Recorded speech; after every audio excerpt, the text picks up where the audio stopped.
नमस्कार, पहलाग, जय हिंद। हम जहां खड़े हैं वहां दुखों का पहाड़ टूटा हुआ है। मैं बात कर रहा हूं नितिन लोहनी, क्योंकि उसका फोटो मैंने लगा रखा है और जिस दिन आज से 4 तारीख को हमारी पहाड़ी संचलन यात्रा थी, उसमें इनसे मुलाकात हुई थी श्री गुलजू मंदिर हीरानगर में। बहुत तेज तर्रार और एक ऊर्जावान युवा, और इस तरह से उसका चला जाना हम सबके लिए ही, और सोचिए उनके माँ बाप पे क्या गुजर रही होगी। अभी हम उन्हीं से मिल के आए हैं,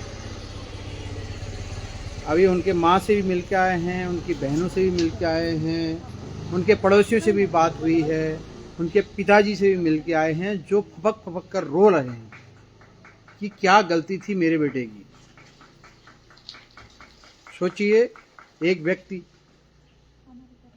इस देश में सत्ता की हनक और पैसे की ताकत, और उसमें एक विधायक का उसको गलत होने पे भी कोतवाली में जाकर उसके लिए धरना देना, और एक जो अभी डीआईजी हैं जिनको प्रोन्नति मिली है, उनका उसके लिए कोई कार्रवाई न करना आज इस हत्या का सबसे बड़ा कारण बना है।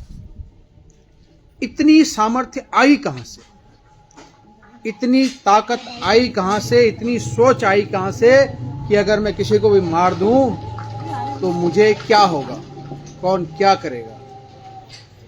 किसने सोचा है? क्यों इस मुद्दे पे कभी बात नहीं होती कि जो सत्तारूढ़ दल पे लोग बैठे हुए हैं, उन लोगों का जो चाल चरित्र, जिस पद पे वो बैठे हुए हैं, पार्षद हो, आप मंडल के उपाध्यक्ष हो, एक सबसे बड़ी विश्व की पार्टी भारतीय जनता पार्टी के सदस्य हो, राष्ट्रीय स्वयंसेवक संघ के एक स्वयंसेवक हो, उनके उसमें आप जाते हो, लेकिन आपकी मनोस्थिति, आपकी सोच अपने आप में ये दिखाती है कि आप हत्यारे हो। मैं उनके घर के बाहर हूं, उनके पड़ोसी के घर में। अब वहां पे इसलिए वीडियो नहीं बना पा रहा था कि उनके माता पिता फपक फपक कर रो रहे हैं कि मेरे बेटे की गलती क्या थी। अब इस फोटो में मैंने स्टिकर लगा रखा है, जो यंग लड़का आपको दाढ़ी में मूंछों के साथ दिख रहा होगा, वो नितिन है। मात्र 24 साल जीवन शुरू हुआ है। एक ऐसा यंग, जब उनके पड़ोसियों से बात हुई, चहकने वाला, दिन में वो पेंट लेने गया था बेनवाल जी के साथ, उनके पड़ोसी, और ये बगल में आप पार्षद, भारतीय जनता पार्टी का मंडल उपाध्यक्ष, इतना बड़ा व्यक्ति, और उसको कोई जिम्मेदारी नहीं, और उसके लिए हमारे कालाढूंगी विधायक धरने पे बैठते हैं। क्या चरित्र एक दिन में चेंज हो गया होगा, या पिछले 2 महीने में चेंज हो गया होगा उस व्यक्ति का आपराधिक चरित्र, कि आज उसको हिम्मत कहां से आई। पूरे देश प्रदेशों में चल रहा है कि भारतीय जनता पार्टी के लोग जो हैं किस प्रकार से शोषण कर रहे हैं लोगों का, किस प्रकार से महिलाओं का कर रहे हैं, किस प्रकार से हत्याएं हो रही। बात किसी पार्टी या किसी संगठन की नहीं है, बात है कि अब क्या होगा, अब क्या न्याय मिलेगा, अब कैसे न्याय मिलेगा, क्यों, किस प्रकार से ये प्रक्रिया आपको चलेगी। आप सब ने देखा है कशिश हत्याकांड में सुप्रीम कोर्ट में हम केस हार गए। क्यों हार गए? उसकी जड़ कहां से शुरू हुई? उसकी जड़ हुई जब उसकी इन्वेस्टिगेशन इस ढंग से नहीं करी गई कि वो टेक्निकल इश्यू, और कल के दिन अंकिता भंडारी के भी हत्यारे छूट जाएंगे क्योंकि उनके भी टेक्निकल इश्यू निकल जाएंगे। तो क्या ये भी बंदा कल के दिन बाहर आ जाएगा? अभी तक बुलडोजर नहीं चला है, ध्यान रखिएगा, सत्ताधारी दल का है। इसको तो मुख्यमंत्री ने उसी रात को बुलडोजर चलाना चाहिए था कि तेरी हिम्मत कैसे हुई। उसकी सारी प्रॉपर्टी सीज करनी चाहिए थी, उसके सारे अकाउंट सीज करने चाहिए थे, लेकिन वो हाथ बांध के खड़े हैं। उनको क्या फर्क पड़ रहा है? छूट जाएगा 1 महीने के अंदर। क्या फर्क पड़ रहा है? मुख्यमंत्री जी का तो बेटा गया नहीं है, विधायक जी का तो बेटा गया नहीं है, किसी पार्षद का बेटा तो गया नहीं है, एक सामान्य शास्त्री का बेटा गया है। अब इसमें भी जातियां निकलेंगी, वो ब्राह्मण का लड़का है हम नहीं करेंगे, मैं ठाकुर का लड़का हूं मैं नहीं करूंगा, वो एससी का है, ओबीसी का है। और हत्या करने वाले ने आराम से हत्या कर दी। उसका शरीर देखिए क्या छल्ली कर रखा था। इस चीजों को हम कब सोचेंगे, जनता कब सोचेगी कि आज उसके साथ हुआ है कल हमारे साथ भी होगा। जब हम इन चीजों को देखते हैं, वहां पे पहुंचते हैं, तो ये चीजें अपने आप में रोंगटे खड़ी कर जाती हैं कि क्या समाज की दिशा में जा रहा है और देश को कहां ढकेला जा रहा है, जहां जीवन की कोई भी कीमत नहीं है। क्या वो अपने बेटे के पीठ के ऊपर गोली चलाएगा? उसी के साथ का बच्चा है वो, लेकिन उसने उस बच्चे के ऊपर गोली चला दी और उसका शरीर देखिए छलनी हो रखा है। और जिस प्रकार से अभी सुनने में आया, वो उसने प्रपंच रच रहा है, मेरे पे ये कर रहे थे, मेरा वो कर रहे थे, हथियार दूसरा था। एक लाइसेंस में कितने हथियार रखे हैं? कौन न्याय करेगा? कौन देखेगा इसको? सत्ताधारी दल देखेगा, विपक्ष देखेगा या आम जनता देखेगी? अगर आप ये सोच रहे हो कि पुलिस प्रशासन, आपकी न्याय व्यवस्था और आपका ये जो राजनीतिक वर्ग है ये कार्य करेगा, तो नहीं करेगी। अंकिता भंडारी के लिए आपने देखा है, कशिश के लिए आपने देखा है, कई टेक्निकल इश्यू निकल जाएंगे और वो व्यक्ति बाहर ना जाएगा। क्यों नहीं अभी तक बुलडोजर चला? एक ही बात है, उसका प्रॉपर्टी क्यों नहीं सीज हुआ? वो भिखारी बना के रोड पे बैठा उसके परिवार को, जिम्मेदार परिवार भी है उसका, लेकिन सोए हुए हैं सब लोग। कब जागोगे? जब तुम्हारे घर के अंदर ऐसे ही बेटे बेटियां मरेंगे, उनका बलात्कार होगा, उनको छेड़खानी होगी, भाजपा का कैबिनेट मंत्री का पति रेट लगाएगा तुम्हारी बेटियों का। आज वो यहां उत्तराखंड में कह रहा है बिहार की बेटियों का, और वहां यहां कहेगा। महिलाएं हमारे साथ थी वहां पे, अभी अभी पार्षद आया है, वो कह रहा है इसको राजनीतिक रूप नहीं देना। आप किसी के बेटे को मार दो और आदमी आवाज भी ना उठाए।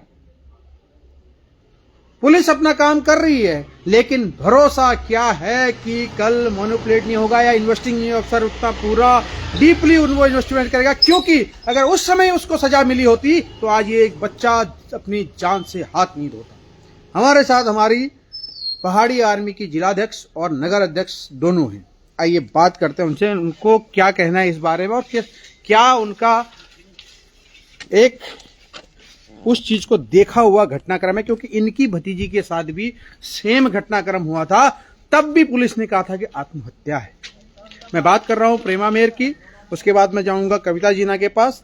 तो मैम आपको कैमरे पे ले रहा हूं, बताइए किस प्रकार से देखते हैं न्यायिक प्रक्रिया कार्य करेगी, पुलिस अपना कार्य करेगी, प्रशासन अपना कार्य करेगा, लेकिन एक पिता और एक माँ ने, एक भाई ने अपना बच्चा खो दिया है। क्या वो वापस आ सकता है? बहुत दुख भरी कहानी है ये। और हमारे रक्षक ही हमारे भक्षक बन जाएंगे तो हम क्या करेंगे बताइए? हमारे नेता ही हमें, देखिए एक छोटा बच्चा, उनका क्या बीत रही, उस माँ बाप के लिए क्या बीत रही होगी। ये नेताओं का खुलेआम गुंडागर्दी चल रही है यहाँ, जब से बीजेपी का राज आ रखा। मैं खुद कह रही हूँ बीजेपी, मैं खुद बीजेपी वाली हूँ। देखिए जब से बीजेपी आई है तब से न जाने हमारे कितने बच्चे चले गए। अभी अभी ये 3-4 बच्चों की, एक गोलापार में देखिए बच्चे के अंग गाड़ दिए गए थे काट के। और इधर अंकिता भंडारी को अभी तक न्याय नहीं मिला है।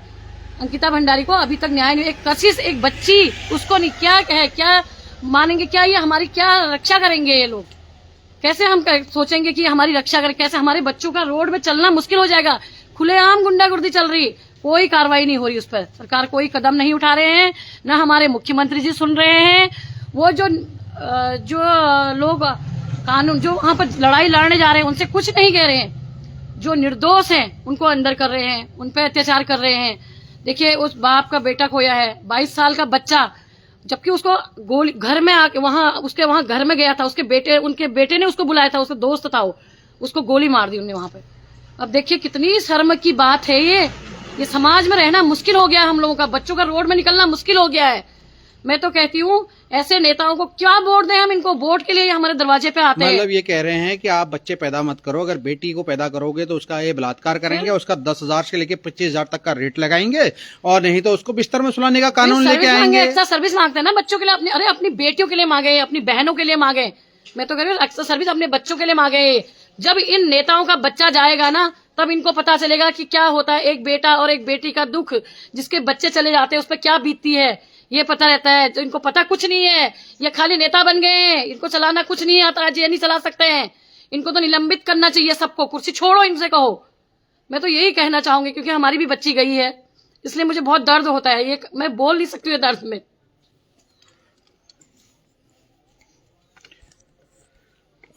हमारी संवेदनाएं आपके साथ हैं प्रेमा जी। हमारे साथ हैं पहाड़ी आर्मी उत्तराखंड की नगर अध्यक्ष, जो अभी अंदर उनकी माँ के साथ बैठी थी, उनकी एक बहन है उनके साथ भी बैठी थी, उनके पिता को भी सांत्वना दे रही थी। आज पूरे के पूरे हमारे जो महिला सशक्तिकरण वाले हैं, हमारी महिला की टीम है, वो आज उस पिता, भाई, बहन और माँ के साथ खड़ी है। उन्होंने, हमने कहा भी है, हमारी दोनों बहनों ने कहा भी है कि हम हमेशा आपके साथ रहेंगे, जिस दिन आप आह्वान करोगे, जिस समय आह्वान करोगे, हम खड़े रहेंगे। तो उनके पिता ने यही कहा है। तो कविता जी, क्यों ऐसा हो रहा है कि सत्ताधारी दल को इतना अहंकार है, इतना अहंकार हो गया है कि वो किसी की हत्या करने में भी पीछे नहीं रह रहे। आप कुछ भी आवाज नहीं उठा पाओगे, आप चुप रहो। आप एक महिला हो, आपके ऊपर अत्याचार हो, आप एक बेटे हो, आपको गोली मार दी जाएगी। आप भी एक शादी से पहले एक बेटी रही होंगी, वो आपके रेट लगाते हैं, आपसे स्पेशल सर्विस की डिमांड करते हैं। आप इन मुद्दों पर क्या कहना चाहोगे? क्या इसको न्याय मिलेगा? भविष्य में क्या होगा? आज जो हम देख रहे हैं, तो कानून नहीं देगा, न्याय हमें खुद करना पड़ेगा। ये अगर न्याय देने वाले होते तो आज हमारी अंकिता को न्याय मिल चुका होता, हमारी कशिश को न्याय मिल चुका होता है। ये देखिए, सरकार जो है ना, बीजेपी की अभी जो सरकार है, वो सरकार नहीं, गुंडा राज चल रहा है इनका। वो खुलेआम किसी को भी गोली मार सकता है, घर में घुस के मार सकता है। अगर इतनी ही सरकार होती, अभी तक इनके घर में बुलडोजर चल चुका होता। सबसे पहले ये बताइए, उस बच्चे को मारने का अधिकार क्या सरकार का था? ये पार्षद का था। अगर मारना ही है तो वो गुरशन उसको मारिए ना, जिसने अंकिता के इतना बड़ा कांड कर रखा, उसको मार के आता, तब हम उसकी वाहवाही करते।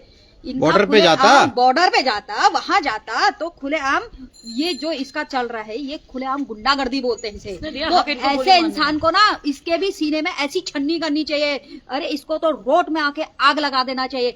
ये पूरी सोची समझी प्लानिंग थी। उसके लड़के ने बुलवाया, अपने बाप से मरवाया, तो दोनों बाप बेटों को खुलेआम फांसी देनी चाहिए। उस माँ से पूछे जिस माँ ने 24 साल का बच्चा खोया, छोटे से पाल पोस कर बड़ा किया, स्कूल में पढ़ाया लिखाया, फीस भरी, आज इसने खुलेआम उसको गोली चला दी। तू पार्षद है, बच्चा कुछ भी गुनाह भी करता ना, तो पार्षद का अधिकार होता है बच्चे को सही रास्ते में लाने का। तो ये कहाँ का पार्षद है? इसको तो अहम हो गया ना, पैसों का अहम हो गया। भैया मैं कुछ भी करूंगा, मुझे छुड़ा लेंगे नेता का बेटा तो, अरे ऐसे नेताओं को तो जूतों से मारना चाहिए। ये यहाँ हमारी हल्द्वानी में तो खुलेआम गुंडागर्दी चल रही है, और पुलिस के भरोसे बैठेंगे हम, जो महिलाओं का कॉलर खींचती है, जो महिलाओं को डंडा दिखाती है, जो न्याय देने के लिए हमें भीख मांगना पड़ता है। ये पुलिस करेगी हमारा न्याय? हमें रोड में आना पड़ेगा, हम हर चीज के लिए धरना करना पड़ेगा, हमें आना पड़ेगा उस बच्चे के लिए। या तो पुलिस इसको फांसी दे, या तो हम आएंगे रोड पे। अच्छा कविता जी, और साथ देंगे। हाँ, आप तो साथ दे। एक प्रकरण मेरे को समझ में, दोनों नजदीक आ जाइए। एक प्रकरण आपको याद होगा, तेलंगाना में जो अभी हैदराबाद के अंदर एक वेटनरी डॉक्टर के साथ बलात्कार हुआ जी, आपको याद आया होगा। जी, जी, और कुछ समय के बाद पुलिस ने उनको भागते हुए गोली मार दी थी। तो ऐसे लोगों का न्यायिक प्रक्रिया में जाकर तो जरूरत क्या है? हमें ठोक दो, मार दो, जरूरत क्या है? उसके बेटे को भी गोली मार दो, उसको भी मार दो, जनता को संतुष्टि और शांति तो होगी। अरे उसकी माँ को न्याय दो, बच्चे को न्याय दो, खुलेआम गोली मार। अब वो देखो, वो कोर्ट में जाएगा, उसको न्यायिक अधिकार मिल जाएंगे, वो कल के दिन छूट जाएगा। तुरंत गोली मारो ऐसो को, ताकि दूसरी बार इनको मौका मत दो किसी और बेटे को मारने का, किसी बेटी पे अत्याचार करने का। कशिश का हत्यारा भी गया था, वो बाहर क्यों आया? जब उसको तो फांसी की सजा सुना दी थी। इतना ही अच्छा सरकार है तो वो फांसी देने के बजाय उसको बाहर क्यों करा? उस बच्ची का कसूर क्या था? ये सरकार तो इतनी वो है ना, ये जनता को बेवकूफ बनाने का काम है। ये बेवकूफ नहीं है जनता, अब जाग चुकी है जनता, बेवकूफ नहीं है, ठीक है ना। अगर उसने गोली चलाने का अधिकार है, बोलेंगे हमें तो फांसी का ऑर्डर ही नहीं है, तो भैया इसको क्या कहते हैं, तुरंत गोली मारनी चाहिए, बेटे को भी बाप को भी। उसके बीजेपी का इतना वो चल रहा है कि ये गन अपने पॉकेट में रख सकते हैं, तो सरकार इनकी चेकिंग क्यों नहीं कर रही है? कहाँ से हक है इनको? सरकार इनकी चेकिंग क्यों नहीं कर रही है? आम कॉलोनी में रह के गोली मारने का हक किसने दिया इसको? और पार्षद है वो रक्षक है, वो जो बच्चा भी अगर वहां पर गया था, बच्चे को भी उसका समझाने का काम था, उस बच्चे को समझाता हो। वो तो खुद वो बन गया, भक्षक बन गया, खुद गोली मारने वाला हो गया। वो पार्षद है नाम का। नहीं, वो देखो न्यायिक प्रक्रिया जो होगी वो अलग है। न्यायिक प्रक्रिया में अलग पद्धति से होती है, लेकिन जिस प्रकार से ये घटनाक्रम हुआ है वो वाकई में बहुत शोचनीय है, क्योंकि जिस प्रकार से ये चीज घटी है वो एक अपने आप में प्रश्न चिन्ह है कि हमें कितना बदलाव करने की जरूरत है समाज में, और कहाँ हमको एकजुट होने की जरूरत है। हम इसीलिए कहते हैं कि हम पहाड़ के लोग जब हम शहरों में आए हैं, कोई देश की रक्षा करने के लिए बॉर्डर पे है, कोई टीचर है, कोई कई अलग अलग वर्गों में है, परिवार यहाँ पे हैं उनकी रक्षा, उनकी आवाज कौन उठाए? कौन उनको ये महसूस कराएगा कि हम तुम्हारे साथ हैं, ये पुलिस प्रशासन तुम्हारे साथ है, ये राजनीतिक दल तुम्हारे साथ हैं, ये राजनीतिक लोग तुम्हारे साथ हैं। आज धीरे धीरे लोग बहुत आएंगे, फिर कम होते चले जाएंगे, फिर एकदम कम हो जाएंगे, एक दिन वो परिवार अकेला हो जाएगा। मैं गवाह हूं अंकिता भंडारी हत्याकांड का। उस जुलूस से जो ऋषिकेश में मैंने शामिल हुआ था, और आज जब मैं उसके घर गया हूं, अकेली उसकी माँ और उसके पिता और उसका भाई लड़ रहे हैं, तो ये जो जरूरत है। लेकिन आज जो समाज जागा है, जिस प्रकार से समाज ने अपनी बात उठाई है, ये बहुत जरूरी है। हमारे साथ यहाँ पर पे आए हैं हमारे इस राज्य को बनाने वाले उत्तराखंड क्रांति दल के लोग। वो हमारे साथ अंदर बैठे थे, उनके माता और पिताजी के साथ। मैं भी कैमरे में ले रहा हूँ, अभी तो मैं अपना ले रहा हूँ। हाँ। तो मैं आपसे ही पूछना चाहता हूँ भाई साहब, इस जघन्य हत्याकांड का जिम्मेदार कौन है? देखिए, सबसे पहले जो कानून व्यवस्था बिगड़ती है वो पुलिस प्रशासन का काम है। पुलिस प्रशासन जो है निरुद्देश हो चुका है, वो केवल सत्ता पक्ष के दबाव में काम करता है। उसका नतीजा खुलेआम ये जंगल राज चल रहा है। पहले लोग बोलते थे कि बिहार में जंगल राज चल रहा है, लेकिन खुलेआम ये देखने को मिल रहा है। देखिए, जिस निर्दोष बच्चे का जो कोई काम वो नहीं था, उसको हत्या कर दी गई। किसी और जो आपराधिक छवि के प्रवृत्ति के लोग हैं वो खुलेआम घूम रहे हैं। उनका जो मैंने बताया जो जंगल राज चल रहा है, उसी हिसाब से हल्द्वानी का प्रशासन भी काम कर रहा है। और देखिए, अंकिता भंडारी हत्याकांड में इतना बड़ा मामला हुआ, उसमें कुछ नहीं हो रहा है ना। ये आपके गोलापार में जो एक छोटे से बच्चे का जो सर की बलि दी गई, हालांकि उनको कुछ लोगों ने अलग केस घुमाया, लेकिन जो नाबालिग बच्चे की जो नर बलि दी गई, उसका जिम्मेदार कौन था? तो ये सोचना पड़ेगा कि जो ये पुलिस व्यवस्था बनी है, जो सरकार बनी है, ये किसके लिए बनी है? जनता के लिए बनी है, किसके लिए बनी है? लेकिन ये केवल अपना फायदा ले रहे हैं। हम तो यही मांग करते हैं कि जिस ये निर्दोष बच्चे के साथ जिसने भी ऐसी ये हरकत की है, उन लोगों को कठोर से कठोर सजा हो। और जिस प्रकार आप उत्तर प्रदेश में आप देखते हैं कि आपने डोजर चला दिया, योगी सरकार ने, धामी सरकार ने, अन्य दूसरी कौमों के ऊपर जो आप उत्पीड़न कर रहे हो, तो क्या आप ऐसी हिम्मत रखेंगे? उत्तराखंड सरकार से मैं पूछना चाहता हूं, धामी सरकार से, क्या ये डोजर जो है इसके पहिए इधर को भी घूमेंगे, जो इधर को चल पाएगा? अभी तक तो गिर जाना चाहिए था, वो उसकी प्रॉपर्टी सीज हो जानी चाहिए थी। खुलेआम गोली मारी है उसने। ये जो एक्यूज है, अगर ये मुस्लिम समुदाय का होता तो अब तक मुझे चल चुका होता। कहीं ना कहीं भाजपा प्लानिंग है, टीका लगाकर अगर कोई व्यक्ति कुछ भी क्राइम करे तो ये उसको कुछ नहीं करते हैं। इनका पार्षद को इनके सरकार के लोगों की संरक्षण है। और मुझे लगता है हम जैसा युवा प्रदेश के अंदर सेफ फील नहीं करता। हम लोगों को शिक्षा के मामले में भ्रष्टाचार, अब हम लोग के घर में आके हम लोग के क्षेत्र में कोई भी गोली मार के चले जा रहे हैं, तो मुझे लगता है कि अब हल्द्वानी में सेफ नहीं रहा। हल्द्वानी की जनता को इसके ऊपर संज्ञान लेना चाहिए, और जब भी कभी आपको पुकारा जाए तो आप जरूर आइएगा। आपका परिचय दे दीजिए सर। देखिए, अगर कभी भी कोई जरूरत पड़ेगी तो मेरा नाम सुशील उनियाल है, मैं उत्तराखंड क्रांति दल से जुड़ा हूँ। ये राज्य जो बना है ये बड़ी सादत के बाद बना है और बड़े संघर्ष के बाद बना है, लेकिन यहाँ पर जो तमाम जो देखा जा रहा है ये इस राज्य का मजाक बनाया जा रहा है। ये मातृ शक्ति की बड़ी भूमिका रही है इस राज्य बनाने के लिए, युवाओं की रही है, हमारे जो एक्स आर्मी रहे हैं, क्योंकि ये तो सैनिक प्रदेश इसको बोला जाता है, किसानों का सहयोग रहा है। तो कहीं ना कहीं मैं आपसे भी मैं जितनी भी जनता है और खासतौर से विशेष तौर से आपसे भी सहयोग के लिए बोल रहा हूँ कि इस राज्य को जैसे तैसे बचा लो, नहीं तो यहाँ पर क्या होगा, भराना का राज होगा जो हरियाणा से जो चुनाव लड़ने के लिए आ जा रहे हैं। तो इन लोगों को अगर बचाना है तो पहाड़ की एकता को कायम करना होगा। जय भारत, जय उत्तराखंड। आपका क्या नाम है? नमस्कार दोस्तों, कमल जोशी, उत्तराखंड क्रांति दल। और मैं सिर्फ युवाओं से एक ही बात कहना चाहूंगा कि आज ये हमारा भाई है, हमारे क्षेत्र की बात है, कल ये आपकी हो सकती है। सभी युवाओं को साथ खड़ा होना चाहिए। और इस प्रकार का जो जघन्य अपराध आज हल्द्वानी के अंदर हुआ है, दिन दहाड़े एक बच्चे को गोली मार दी गई है, और एक भी नहीं 2-2 गोली मारी गई हैं। कहीं ना कहीं सरकार को इसके ऊपर संज्ञान जरूर लेना चाहिए, और जल्द से जल्द, मैं कहता हूँ उम्र कैद नहीं, इसके ऊपर फांसी दी जानी चाहिए। और अगर फांसी की उसके ऊपर सजा नहीं उसको दी जाती तो हम सभी लोग जितने भी हल्द्वानी वासी हैं इसके ऊपर आंदोलन करेंगे, और हम लोग बख्शेंगे नहीं इस व्यक्ति को। बहुत बहुत धन्यवाद जी। हमारे साथ कुछ यहाँ के लोकल लोग भी हैं। सर, आप कुछ कहना चाहेंगे? बहुत जगह बोल दिया, जगह जगह हमने नहीं देने बयान, खाली ठीक है। अच्छा, जैसी आपकी मर्जी, आप कुछ कहना चाहेंगे? आप कुछ कहना चाहेंगे? लोग नहीं कहना चाहते हैं, वो अलग मैटर है, लेकिन जो आक्रोश है मन में वो हमेशा रहेगा, और उस चीज को जो दर्द है वो कम नहीं हो सकता है। आप कुछ कहना चाहेंगे इस बारे में? आप तो पड़ोसी हैं उनके। भाई जो भी हुआ है ये बहुत बुरा हुआ है, बहुत गलत हुआ है उनके साथ। उनके माँ बाप पे क्या बीती है वही जान सकते हैं ना। आज वो बच्चा हमारा भी है, उनका भी है, कोई बाहर का बच्चा नहीं है। हमने तो इन बच्चों को कभी शैतानी करते भी नहीं देखा। अब क्या बोल सकते हैं, जो दुख हुआ है वो तो व्यक्त नहीं कर पा रहे ना हम। क्या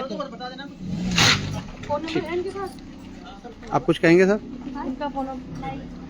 ऐसे देखो, गोली नहीं मारनी चाहिए। जनप्रतिनिधि है, 24 घंटे उपलब्ध रहता है जनप्रतिनिधि। इसका मतलब थोड़ी जनप्रतिनिधि के बाद कोई जाएगा और गोली मार देगा। इस ढंग के काम नहीं करने चाहिए। जनप्रतिनिधि 24 घंटे रहते हैं, और बहुत ही गलत हुआ। मतलब होनहार लड़का था वो, उसके साथ जो भी हुआ बहुत गलत किया।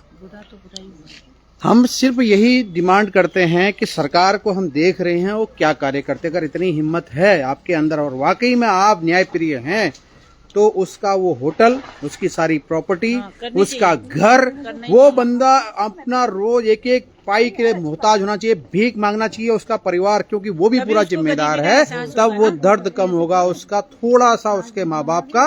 अगर नहीं कर सकते हैं तो आप भी उन्हीं के साथ खड़े हैं, उन्हीं के पक्ष में खड़े हैं। साफ दिखता है कि आप बिकते हैं। योगी जैसी हिम्मत चाहिए। और अगर हिम्मत है तो साफ कहा है भाई साहब ने कि योगी जैसी हिम्मत चाहिए। हाँ, योगी जैसी हिम्मत बन के फौजी भुवन पहाड़ी हिंदू नितिन लोहनी के घर के पास बाहर से।